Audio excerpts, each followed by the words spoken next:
Hello வணக்கம். வாங்க, கொள்ளுப்பருப்பு கடையில் தான் ஒருத்தர் கேட்டிருந்தாங்க. இன்றைக்கி அதுதான் நல்லா கழுவிட்டு ஒரு மணி நேரம் ஊற வச்சு ஆவியில் வேக வச்சோம்னா சீக்கிரம் வெந்துடும். அதனால் கழுவிட்டு ஊற வச்சுருந்தேன். இப்போ குக்கரில் போட்டு ஒரு 3 சவுண்ட் விட்டு எடுத்துக்கலாம். நல்லா வெந்துக்கு, உடம்புக்கு நல்லது, ஆரோக்கியமானதுமே, உடம்புக்கு குறைக்கிறதுக்கு எல்லாத்துக்குமே ஃபைபர் இருக்குதுங்க. சரி, தக்காளி 2 உள்ளேயே போட்டுக்கலாம். அந்த மாதிரி மேலே இருக்கிற காம்பை எடுத்துகிட்டு நாளாக கட் பண்ணி உள்ளே போட்டோம்னா சீக்கிரம் வெந்துடும். வெங்காயம், சின்ன வெங்காயம் ஒரு 5-6, பூண்டு ஒரு 5-6, 2 பச்சை மிளகாய்ங்க, அப்புறம் ஜீரகம் போட்டுக்கிறேன்.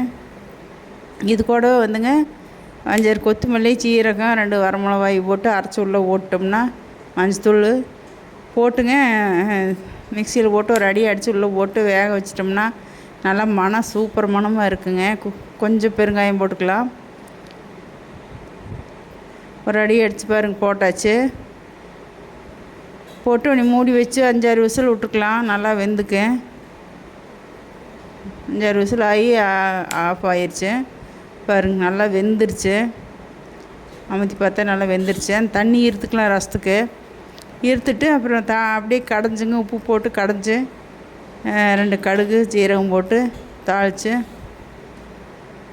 வரமிளகாய்ங்க எல்லாம் போட்டு தாளித்து உள்ளே போட்டுனா வேலை முடிஞ்சது. ரசம் தாளிச்சிட்டு சாப்பிட வேண்டியதுதான். வாங்க, நல்லா மிக்சியில் ஒரு அடி அடிக்கிறதுனால அடிச்சுக்கலாங்க. இது தாளித்து கொட்டிடலாம். கருவேப்பந்தலை, வரமிளகாய்ங்க, அவ்வளோதான். முதல்ல எல்லாம் போட்டாச்சு. சூப்பர் டேஸ்ட்டுங்க. கேட்டிருந்தீங்களே ரஞ்சிதா, உங்களுக்காகவே தான் போட்டிருக்கேன். பாருங்கள், பார்த்துட்டு கமெண்ட் பண்ணுங்கள். பாய்ங்க. ரசம் தாளித்து விட்றலாம்.